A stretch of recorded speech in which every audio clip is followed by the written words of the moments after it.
Let's set the stage for our discussion today.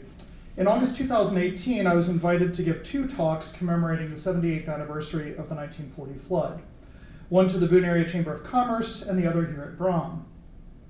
While each talk had a slightly different frame, the core of both presentations focused on lessons that we still hadn't learned from Watauga County's long history of catastrophic flooding over the preceding century.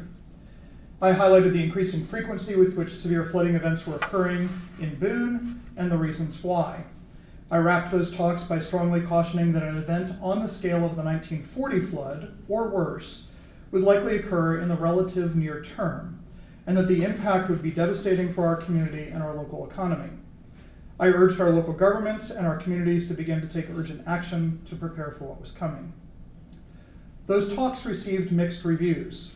Some folks appreciated the walk through our local history of flooding and the context for why we should be even more on guard in the 21st century. Others were pretty harsh in their criticisms. One person here at BRAHM, not at BRAHM, but an attendee here at the BRAHM talk, asked if I'm a hydrologist. I'm not. Then rather pointedly concluded that since I'm neither a hydrologist nor a meteorologist, I didn't know what I was talking about. Some folks thought I was being overly dramatic and fear-mongering. A few folks questioned what historians actually know about the weather and why they bother to talk about it publicly. You should stick to your day job, one person even told me after one of those talks.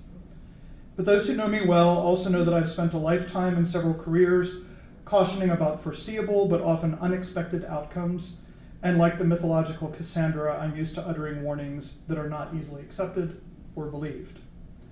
Fast forward 6 years.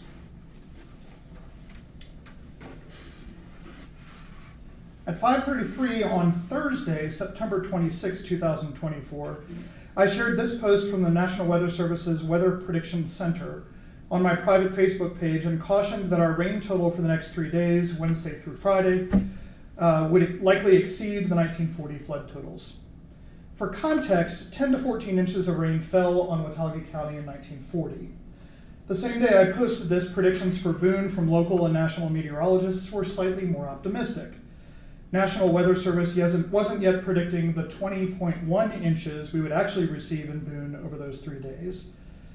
They were still thinking 8 to 10. Ray Russell's last website update for the day called for several more inches of rain with double-digit rainfalls common in much of the mountains, particularly along the Blue Ridge, and favored east/southeast facing slopes. At that point, there had been 3 to 4 inches in Boone, with Ray's chart predicting another 6 to 7 inches. So in total, he was forecasting about 11 inches combined at most in town. Ray also warned that there would be catastrophic flooding in parts of our area. A friend and fellow town council member, Todd Carter, then shared my post publicly on Facebook at 5:58, also on the 26th, encouraging people to take heed, which triggered a rehash of the same 2018 tropes critical of my talks. My favorite one, which, weirdly, came from someone who describes himself as a published historian, asked the same question I heard in 2018. Wait, a historian is predicting the weather? This person went on to insist that they trust Ray's weather, not me, and that historians are not climatologists. This person's rant went on for many double and tripled down comments, with others on the thread gently trying to explain to this person that studying things in context is actually what historians do for a living. Let me be clear. I take absolutely no pleasure in saying I told you so, especially about a tragic event that has devastated many thousands of lives in Boone, the High Country, and Western North Carolina. And that's not my point here. What I'm trying to emphasize is that the job of the skilled historian is to understand the past better than our peers, and to help contextualize that past so that the rest of us can learn from it in the present and the future. With this in mind, my task here today is to revisit some of what I said in 2018 about patterns, causes, and effects, then contextualize it further with the additional data points associated with Helene. My hope is that we can reconsider our options and take action that will reduce the impacts the next time around. And yes, there will be a next time around. As human beings, we are wired to forget trauma. So it's completely understandable to me that Boone's collective historical memory tends to focus on the really bad floods over the years, usually the most recent one, and ignore the others. When the 1940 flood happened, some folks remembered 1902 and 1916, but 1940 dwarfed those impacts and made them more easily forgettable. For me, January 2013 was my traumatic Helene precursor. My wife Teresa and I moved to Boone in 2011, unaware when we first got here of the flooding risks in these mountains. And then January 30, 2013 happened. My wife and I lived on Rocky Creek Road then, just off Winkler's Creek Road and along the lower reaches of Flannery Fork, a gentle, meandering, shallow stream that flows along Rocky Creek Road for much of its length. Our daily walks back then went from our house out a mile along the creek to the end of the road and then back again. That January, Teresa was working in the mass store in Boone. It rained very heavily for much of the afternoon, and at about 5 o'clock, when she had not been released from work, and as the merging waters of Flannery Fork and Winkler's Creek, which is usually 12 feet below the roadway, was actually lapping at the bottom of the bridge, I called her and said, "I'm coming to get you while I still can." Floodwaters blocked the intersection of 321 and 105, so I backtracked to Faculty Street, only to find that blocked by floodwaters at Highland Avenue. Ultimately, my only viable route into town was via Poplar Grove Road, and that was dicey to say the least. When we got back to Winkler's Creek Road, a massive landslide blocked the entire road near our turnoff for Rocky Creek. We had to drive through some poor soul's front yard to get home. We lived just a few houses in, and we were lucky. For my neighbors further out Rocky Creek Road, many of them would remain stranded literally for weeks. Their bridges and the road itself completely carried away by the flooding, scraped down to the bedrock. I never thought I'd see something like that again while living in Boone.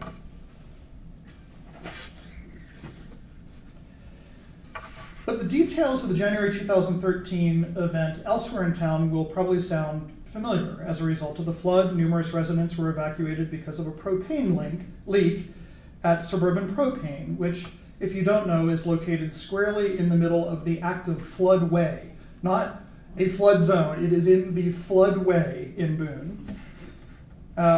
23 apartments along Meadowview Drive were condemned. The Boone Fire Department responded to 19 swift water rescue calls.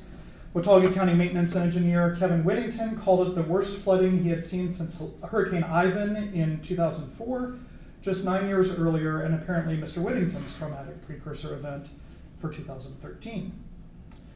That 2013 event changed my perspective on Watauga County's history of floods. Local authorities called the 2013 flood a 500-year event, but I soon learned that there had been something much worse in 1940 and a similar event in 1916. Based just on what I knew then, that meant at least 3 500-year events in the span of 100 years. And then the questions started to flow for me. What other significant floods have occurred in Watauga County? Where was the damage concentrated? Why were these floods so catastrophic? What factors contributed to these events? And of course, that most important of historical questions, what can we learn from these events? Before we get into that, we need to get some misleading terminology out of the way involving milestone events. There is the 1,000-year event. Hurricane Helene, 1940 flood probably qualify as 1,000-year events. These events have a 0.1% chance of occurring in any given year. So when we say, and this is sort of a simplistic way that people talk about this, a FEMA person, if they were here in the room, would say, stop using these terms, they don't mean anything. But we sort of take the math and convert it to help ourselves understand. So when we say a 1,000-year event, that doesn't mean, oh, we've had ours, we're done, we're good for many, many lifetimes, we never have to worry about it again. It means just based on the historical record, one would think that there is a 0.1% chance of it occurring in any given location in that region. Similar situation with a 500-year event, the 1902, 1916 events in Boone, both qualified as 500-year events. Hurricane Hugo in 1989, the combined impacts of Francis and Ivan in 2004, the January 2013 event I've already described, October 2017, which we're going to discuss in a moment. All those events had a 0.2% chance of happening in any given year. And then we have many 100-year events in this area. Too many for me to list here, I'd be here all night. But noteworthy ones include April 1957, August of 73, November of 77, February of 83, September of 2011, May of 2013, July of 2013, May of 2018, etc. These events have a 1% chance of happening in any given year, and then yet you look at that and there are 4 of them just in the 2010s in the span of 7 years. So the math doesn't math, but these terms will be important when we discuss the FEMA flood maps in just a few minutes. To understand why Boone floods, though, we have to start with the factors that contribute in conjunction with one another to these flooding events. And one, of course, and I would say arguably is the most important factor, is topography. And when I say topography, I'm actually going to talk about several elements of why topography is important. This view that you see here shows the stream basins in and around Boone. They're highlighted in gray and blue because that's actually an overlay of the FEMA flood maps along those stream basins to help you understand. I'm going to give you another image in a moment that I think will amplify what I'm trying to get at here. By the way, just as an aside, the flood mapping that you see at this point is what's considered the current flood maps, which I think are 15 years old at this point. We're in the process of awaiting finalization of our next set. We will also discuss those a little bit further on.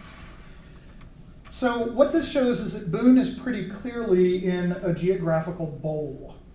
Our streams flowing into downtown Boone drain Howard's Knob and Rich Mountain to the north and west to form Boone Creek. Boone Creek then flows toward the southeast toward Boone Mall, where it meets Hodges Creek and Winkler's Creek. From there, the water flows to the northeast, where it meets the middle and east forks of the New River near the hospital, before making its way off toward the northeast. Unfortunately, the lowest portions of our odd-shaped bowl happen to lie where our most concentrated existing development is located. Why? Because flatter and more gentle topography makes it easier and less expensive to build. And for obvious reasons, we as humans also have a tendency to locate concentrations of settlement close to fresh water sources, particularly if we're interested in drilling for a well that can serve that house. Now, if you're on town water, that's less of an issue. But even where we are, Teresa and I and my brother, we all live kind of up Junaluska a bit, and there are lots above us that can never get town water because they are above the topmost water tower, so they have to drill a well. Weirdly, we also tend to place our roads in close proximity to these freshwater channels, particularly in the mountains, again because it's flatter and easier to build on. In the Piedmont, this makes some sense, but in the mountains, it's a bit more complicated, and choosing the easy way is often short-sighted. In other words, we've been doing it wrong for about 100 years, maybe a little bit longer. Human beings also tend to have a rather short-sighted thought process about changing their environment. This image from 1907 shows the fledgling App State campus in the foreground and the town of Boone in the distance at left. What should stand out to you from this image is Rich Mountain and part of Howard's Knob visible in the background, and if you squint really well, you might be able to notice that there are hardly any trees on the Junaluska hillside. It's almost entirely clear-cut. Clear-cutting practices in the early 20th century wreaked havoc on the stability of our mountain soils and amplified runoff, since there were fewer trees and plant materials to stabilize those soils and soak up moisture. That means the water from heavy rain would rush downhill more quickly, inundating areas at lower elevations. What we do at the bottom of the bowl also matters. This image shows the Blowing Rock Road corridor from downtown to the Boone Mall as it appeared in 2010. Running sort of diagonally through the center, you'll notice the overlay of our current flood map, which was active in 2010, running along Boone Creek. That wide swath of flood zone running parallel to Blowing Rock Road between the Convocation Center and the Boone Mall. Nearly every inch of that flood zone was paved over and developed in 2010, with Boone Creek forced into underground culverts below the developments. Not surprisingly, culverts that were not designed to carry the volumes of excess rain events that we have frequently fail or overflow, forcing that water to the surface. If you lived here before 2015, you know that the old hotel parking lots along that stretch flooded frequently. And in one event in 2010, a young boy playing in the floodwaters in basically the parking lot of one of those hotels was sucked into a culvert and drowned.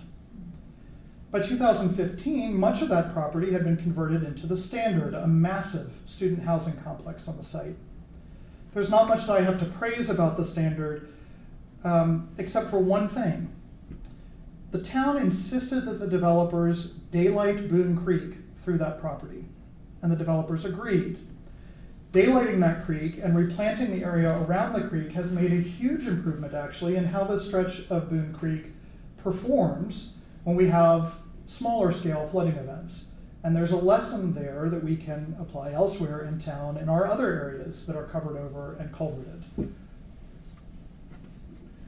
Topography is also not our friend when it comes to heavy precipitation. Low pressure systems in the northern hemisphere have a rotation that is counterclockwise. Along the east coast of the US, what this means is that any significant low pressure system, whether it's a full-fledged hurricane, a wintry nor'easter, or a tropical remnant, pulls in moisture from the east, in other words, the Atlantic Ocean, and pushes it to the northwest, up against the higher elevations of the Blue Ridge Mountains and the Western Escarpment. This map shows the path of the eye of the unnamed hurricane in August 1940 that ultimately led to the 1940 flood. That storm moved inland on August 11 near Beaufort, South Carolina, passed through Georgia and eastern Tennessee on August 12, then parked itself over the Appalachian Mountains on August 13, and stayed for a few days before heading east toward Norfolk on August 17. While the eye actually passed just to the east of Watauga County late on August 14, a meteorological phenomenon known as orographic lifting caused moisture in the northeast quadrant of the storm on August 13 to be wrung out of the atmosphere as it rotated to the west and northwest up against the higher terrain of the mountains. This is when the heaviest rainfall and flooding occurred in Watauga County. Nearly 4 inches of rain fell before the afternoon measurement on August 13, and another 5 inches fell that night. While the meteorological setup and path of Helene was entirely different from the 1940 storm, the general principle is similar. The low just to our west, and easterly winds pushing a steady stream of moisture up against the higher topography of the mountains. The same principle explains why Ray's weather expressed the most concern about the potential effects of Helene on the eastern slopes of the Blue Ridge, where the effects of orographic lifting usually tend to be the worst. You can see here just in Weather's morning surface update from September 27, 2024, when Helene's eye was still in Georgia. The stalled frontal boundary, which you can see snaking up from Georgia, kind of around us, and then leading out into the Atlantic from New York, is the same frontal boundary that during the preceding 2 days had dropped all of that pre-Helene rain on us. It was stranded almost over top of us during those first 2 days before Helene was here. Helene basically rode that frontal boundary just to our west, as low pressure systems do, and Helene's circulation pushed a lot of Atlantic moisture up against our mountains. This map here projects Helene going further west than it actually did, so the concentration of heaviest rain was actually just to our southwest, not back in Tennessee. Again, that term, orographic lifting, amplified these outcomes. These are actually common setups for flooding in our area, even if the system is not tropical. A stalled frontal boundary, a low pressure system riding that boundary, and a fire hose of moisture coming in off the Atlantic, then being wrung out by orographic lifting. Now, it's a lot of meteorology, and I promised that I would actually do some history here tonight, so I would like to do a quick review of the major, most serious flooding events in Watauga's history prior to Helene to help contextualize our discussion later. The first of these series events documented by the Watauga Democrat was on February 28, 1902, and it pretty much wrecked the thinly settled backwater county seat then known as Boone. On March 6, 1902, Robert C. Rivers wrote in the Democrat, Perhaps not in a generation has there been a rain that caused such widespread devastation and ruin in Watauga as that which fell last Thursday night. The rain began to fall late in the evening, developing into a perfect tornado during the night, but the fury of the storm had almost abated by midnight. In those few hours, the little streams about the village, and in fact all over the county, were changed from dancing rivulets into roaring and foaming cataracts, carrying fences, bridges, etc. before them, and literally sweeping the soil from much of our rich mountain lands. This view in this image shows King Street looking to the west.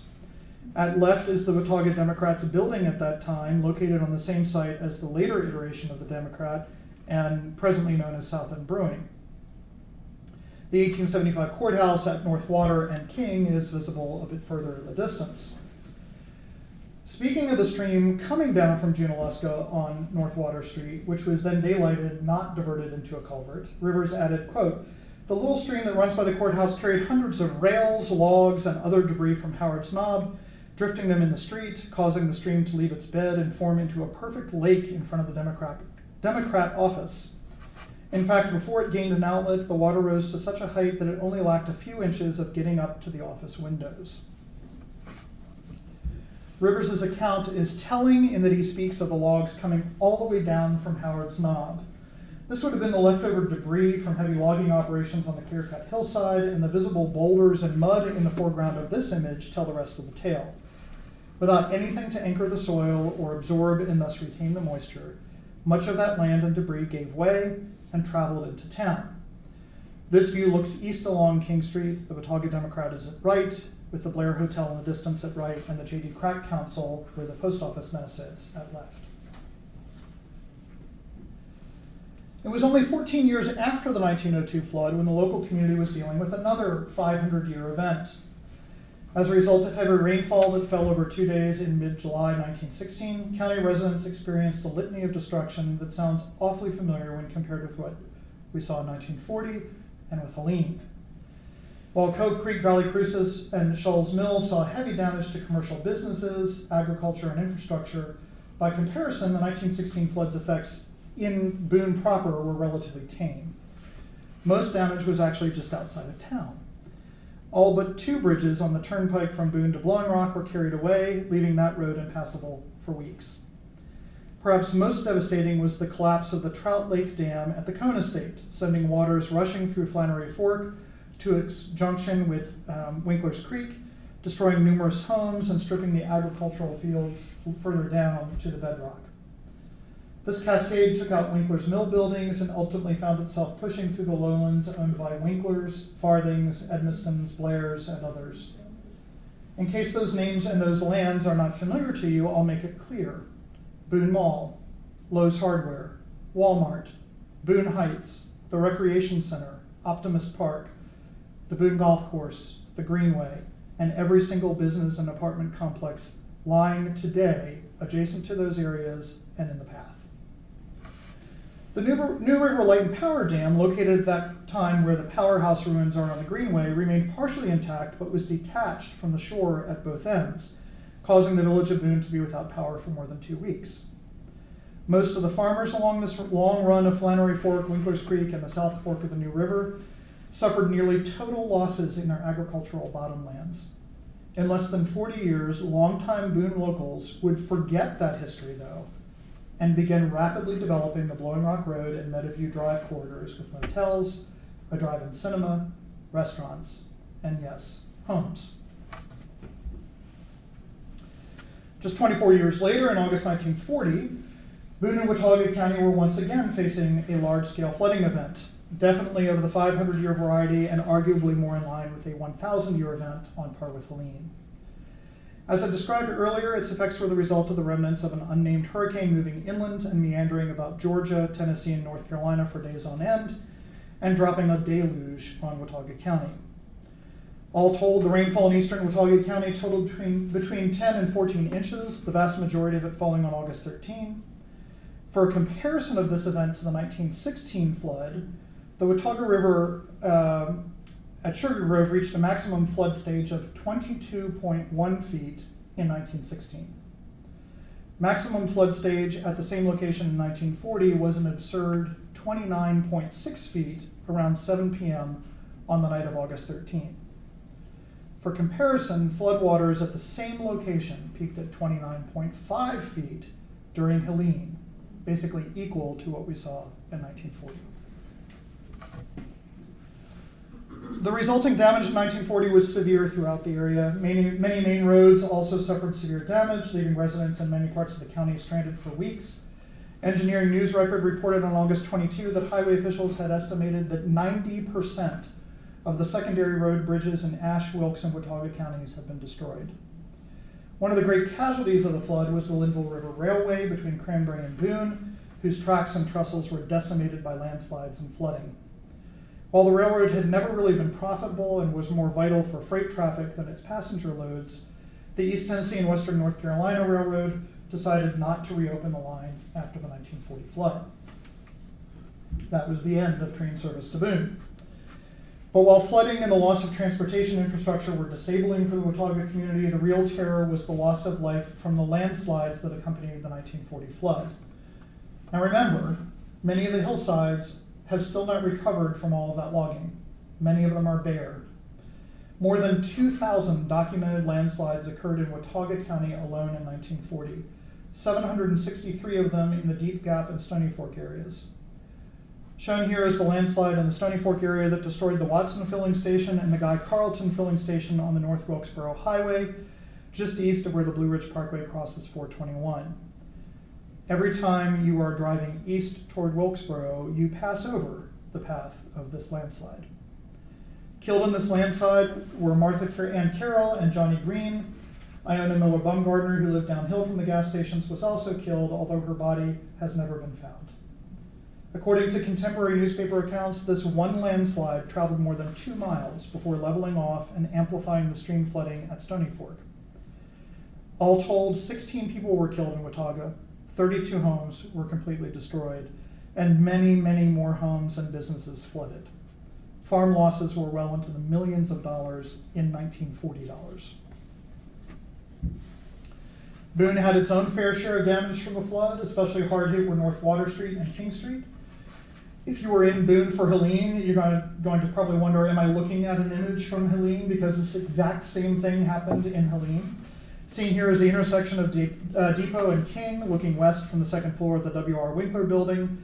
If you go online, you can actually find images from the webcam that is in that exact same position on that building now that show what it looked like during Helene.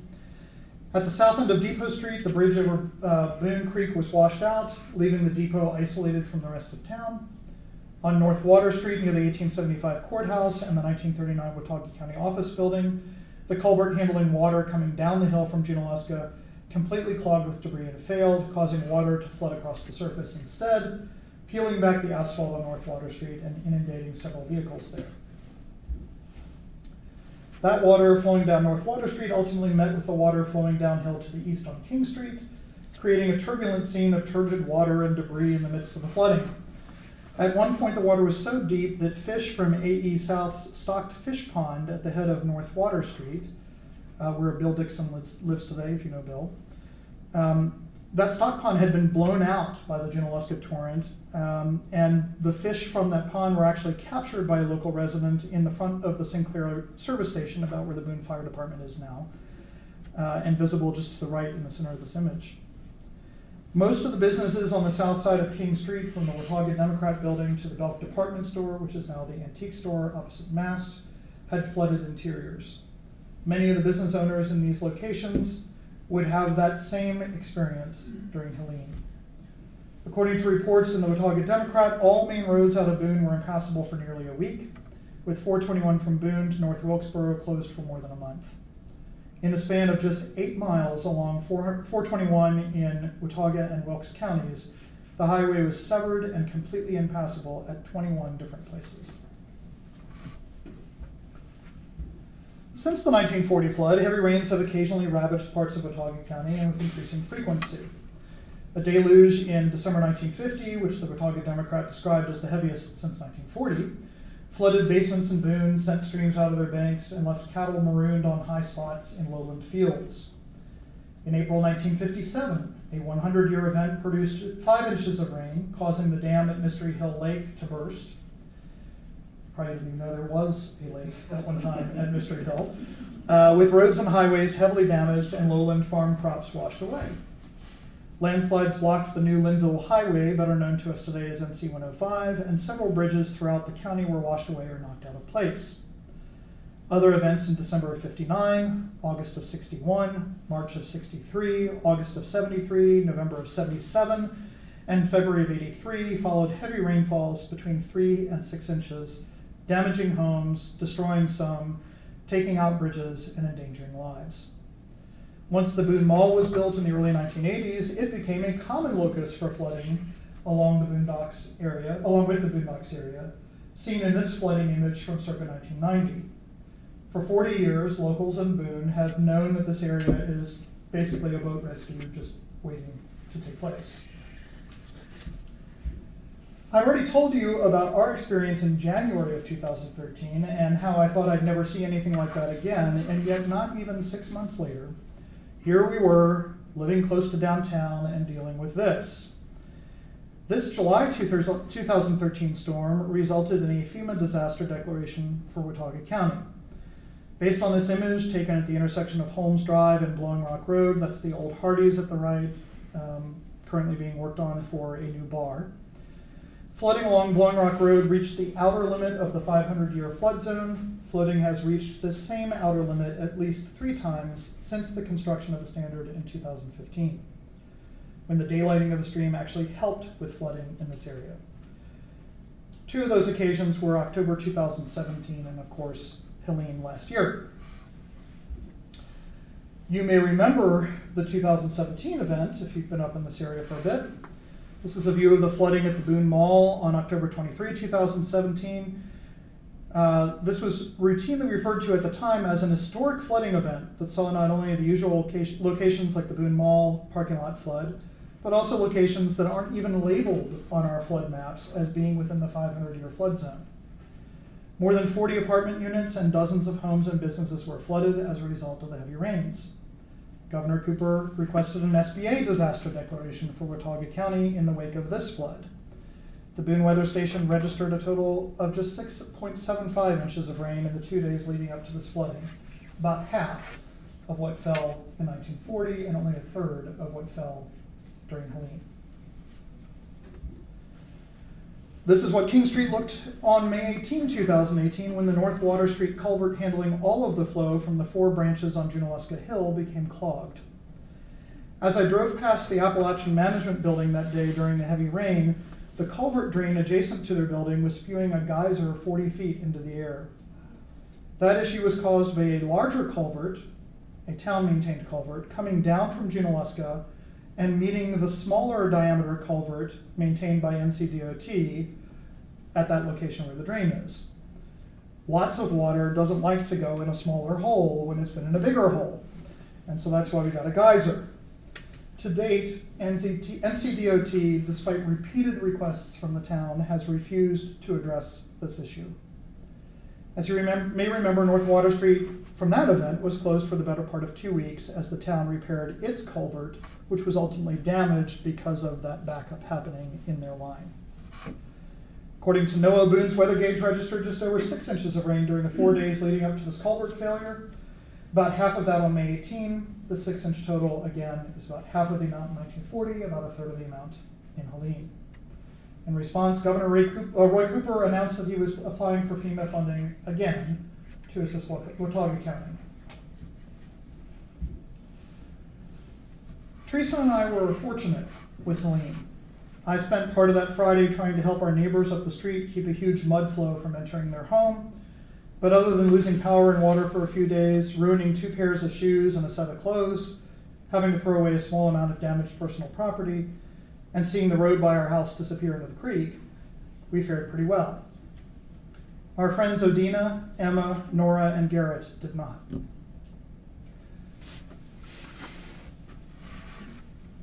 Three of them lived in this house.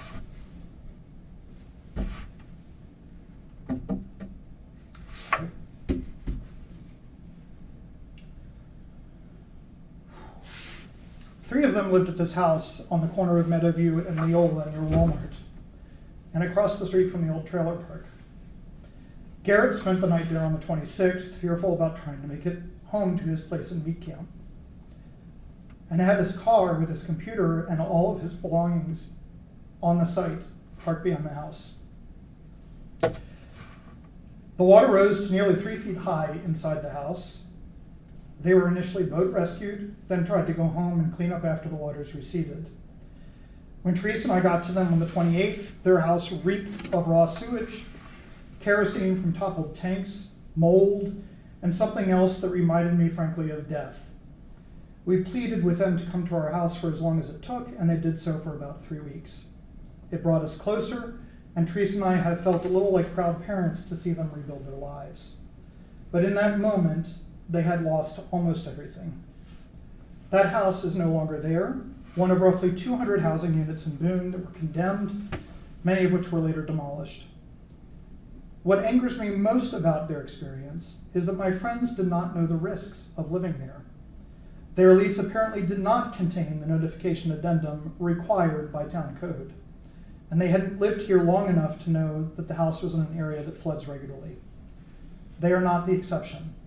In the aftermath, as we met with people who lived in that area, tried to inform them of what their rights were, because there were landlords who were trying to keep them in condemned dwellings, we learned that many of the residents of this area had no idea of the risks they were facing by living there, and most of them lost everything.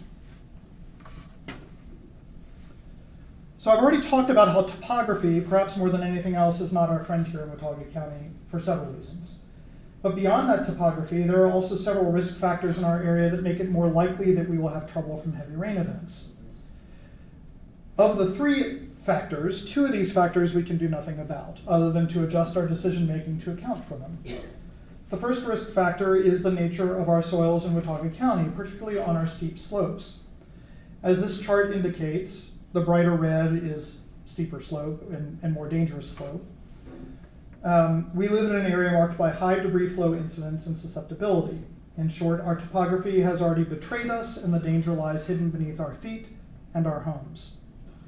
As the researchers behind this chart explained in 2009, the key conditions necessary for debris flows to be triggered are excessive rainfall, elevated terrain with steep slopes, and a susceptible supply of material, which essentially means dirt or colluvium that likes to slide across the underlying bedrock. Our soils are prone to all 3 conditions here in Watauga. The second factor is that as our climate warms globally and locally, we increase the frequency of large-scale rain events.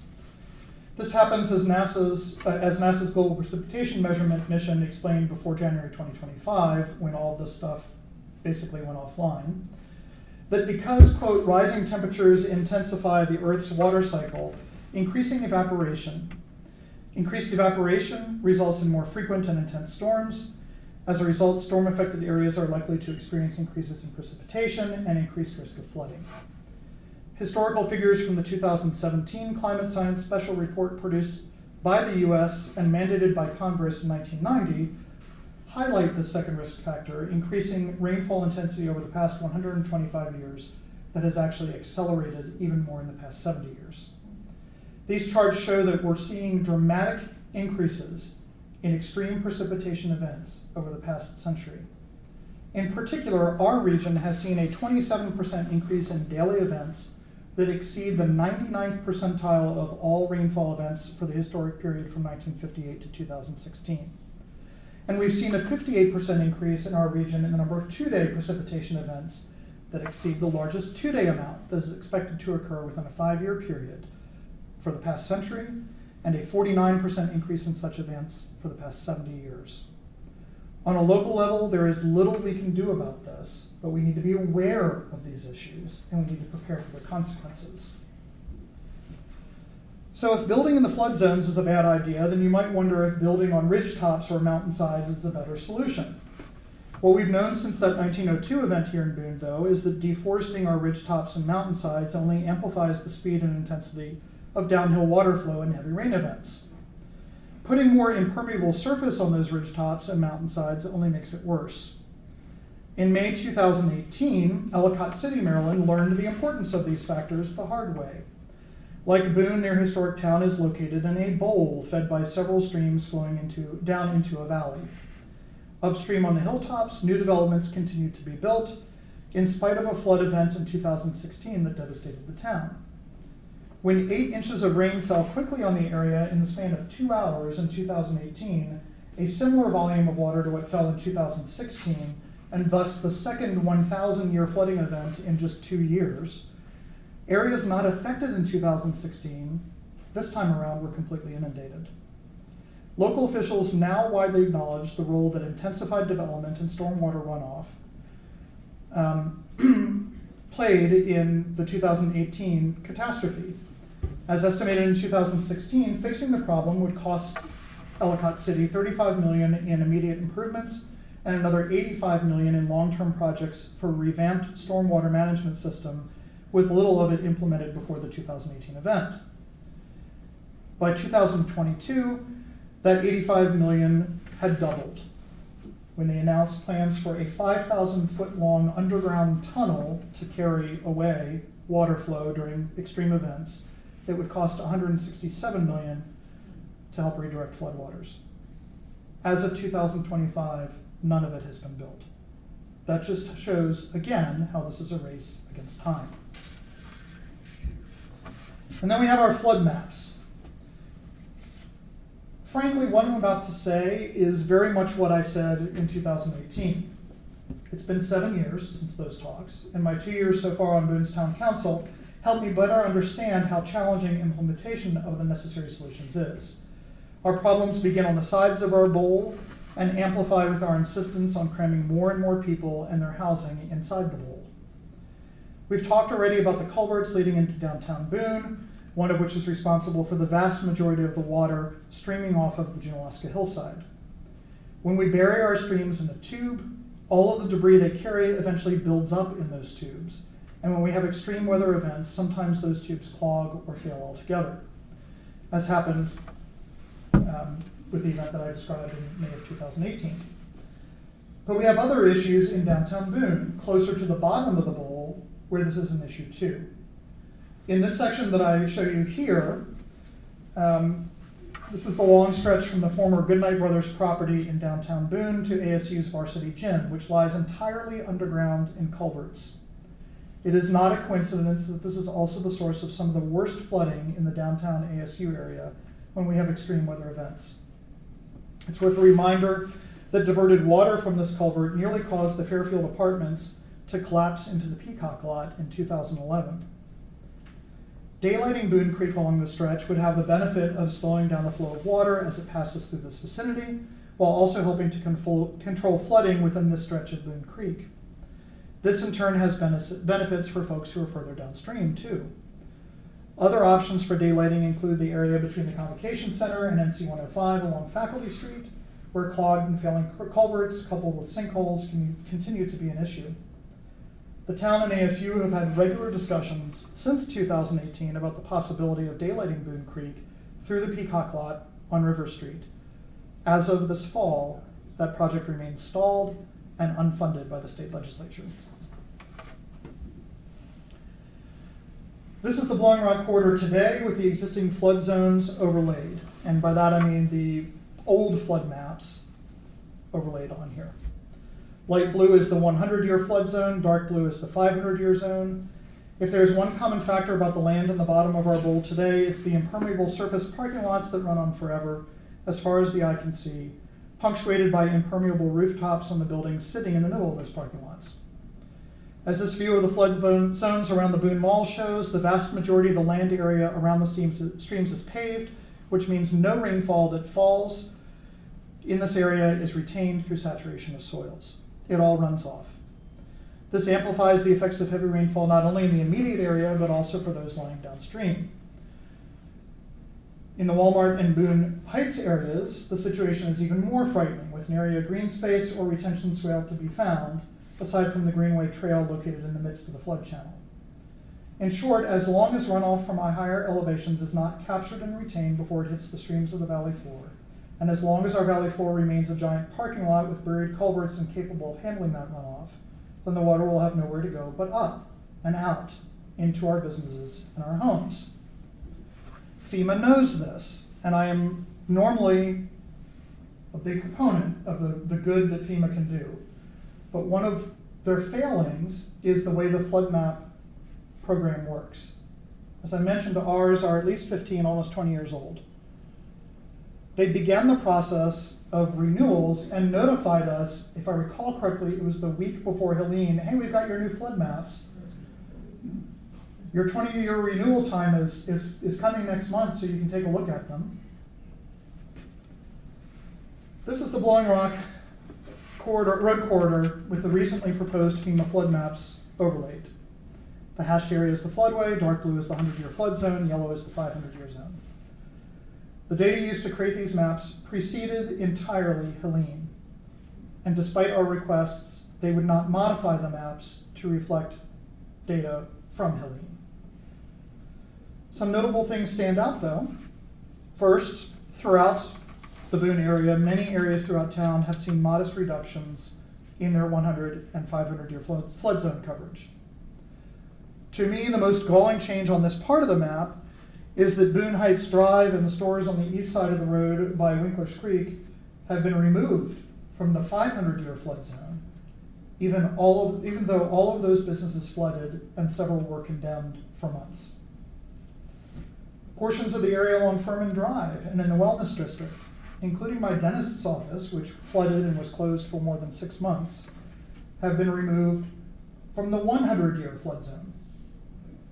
There was a public comment period on September 30, 2025. I'm hopeful that some of you here were able to attend, and I'm hopeful that some of the changes that were put forward then will be made. But there are other opportunities. Our local officials have discussed solutions for years. Following the 2013 floods, the Boone Town Council authorized the formation of a stormwater management task force, but by 2017 that task force still had not been formed. In June 2018, Town Council approved funding for a flood study, part of which would be funded by federal grant funds. That study came out in 2021, called the Stormwater and Stream Enhancement Plan for Winkler, Hodges, and Boone Creeks, and it was presented to Town Council. That same year, the town hired George Santucci, the Sustainability and Special Projects Manager, as well as Brandon Weiss, who is now Boone's Deputy Director of Planning. He started out as the Planning Department's environmental specialist and continues in that role today. Together, they have worked intensely on mitigating our flooding concerns throughout town. Most recently, stream restoration at Lower Hardin Creek helped to stabilize the stream bed and protect nearby sewer mains that are in the floodway and the Greenway Trail. Future projects aim to address other areas along Winkler Creek that are high priority sections of concern. These projects often depend on grant funding. Cuts to these programs that fund this kind of work by the Trump administration do not bode well for us seeing any of these projects completed in the near term. Since 2018, Council has also recommended consideration of a municipal service district in the Blowing Rock Road corridor that would be designed specifically to fund stormwater management improvements. It would function much like the MSD in downtown Boone. This is an idea that was resurrected by Boone Councilman and current mayoral candidate Dalton George in 2004, about a month before Helene. While the effects of Helene unfortunately required that we briefly table that item until Helene recovery was mostly complete, since it felt weird to say to Blowing Rock businesses, hey, I know you just flooded, we're going to add a tax on you while you're trying to recover. We decided to table that, and we were going to take it up again in 2026. These are all good first steps, but I fear that we underestimate the amount of investment required to prevent a catastrophe like the one that occurred at Ellicott City, Maryland. Remember, we have had numerous significant flooding events in the past 15 years, 4 of which have resulted in requests for federal disaster aid from our governor. Those pre-Helene events were the canaries in the coal mine. Helene made it clear that we can't wait anymore. Nothing short of a comprehensive plan with a long view towards sustained investment and consideration of our streambeds and creeks as a system rather than distinct components will allow us to prepare for the next such event. Other communities in Watauga that are often hard hit by flooding, like Valley Crucis and Sugar Grove, should make similar plans through the county officials. Those plans will also mean making difficult choices about how we use the floodlands we already live and work on. This is a shot from 2017 of the entrance to the Boone Mall, and it's hard to see, but there's a sign up that says, due to flooding, use the rear entrance. It's absurd that a property owner has invested in pre-printed signs to alert people to use the other entrance to avoid the floodwaters, then places these signs in the parking lot at least once a year. It's absurd that every time that property and that property and the properties in the Boondocks area flood, our emergency resources are spent rescuing someone from their car who didn't know, as most longtime locals do, that it's not smart to park on this side of the mall when it's raining. It's absurd that we collectively see our auto insurance rates in Boone climb dramatically just because parking here in the rain is still a thing. It's even more absurd that a large apartment complex is located in a flood zone, and I'm looking at you, Meadowview Drive. A large apartment complex is located in a flood zone just yards from a propane tank dealer located in the actual flood channel, both of which have been there for more than 30 years. Or that we've knowingly permitted other apartment complexes and businesses to be built in flood zones, gambling that the next 100-year, 500-year, or 1,000-year flood event really won't happen for another 100 years, or 500 years, or 1,000 years. All that, even though we've had at least a dozen such events in the last 15 years. What it will take is businesses, local nonprofits, local government, county, and town, ASU, and private property owners coming together to find solutions. The wake of Helene left us with a Western North Carolina Recovery Committee. I'm on it, and it continues to meet monthly and counts among its members many people from the above stakeholder groups. As we move out of the recovery stage from Helene and begin to think again about prevention and long-term planning, it's essential that those stakeholders stay focused on the long term, continue to meet and talk to one another about how they can work together so that we can address the recurring threat that these severe rain and flooding events pose for our communities now and in the long-term future. This aerial image from 1950, showing the terrain along Blown Rock Road from where Walmart stands today at upper left to where the Standard begins at lower right, encapsulates nicely how much our landscape changed since the floods of 1916 and 1940. I understand how some might think that I'm opposed to new development in Boone based on what I've said here, but I'm not. Our community will continue to grow, and we will still need to provide housing and business areas for that population. But what I'm calling for is smart development, an investment in our community by public and private forces together to correct decades of foolish, short-sighted land management decisions that continue to endanger our lives, our property, and the welfare of our community, often decades after those decisions were made. In making those corrections, we should be mindful of the words of Andrew Jackson Green about our place in the world. The night after the 1940 flood, his heart heavy and his soul ill at ease, he recorded the following in his diary, quote, "Man is helpless in the face of nature. With all his boasting, his strength is insignificant compared to that of the elements," close quote. When the 1940 flood had struck, it was unlike anything that any lifelong Watauga resident had ever seen in his or her lifetime. Quote, "The flood came like a thief in the night," Mrs. Ivory Green wrote in 1941 about the storm. "Suddenly, unexpected by everyone." She might as well have been talking about Helene 85 years in the future. Today, another 1940, where Helene could strike at any time. Our local history of flooding from the past century and the past decade and the past year, coupled with the consequences of our continuing land management practices, warns us that the next devastating flood can no longer be considered unexpected. Thank you.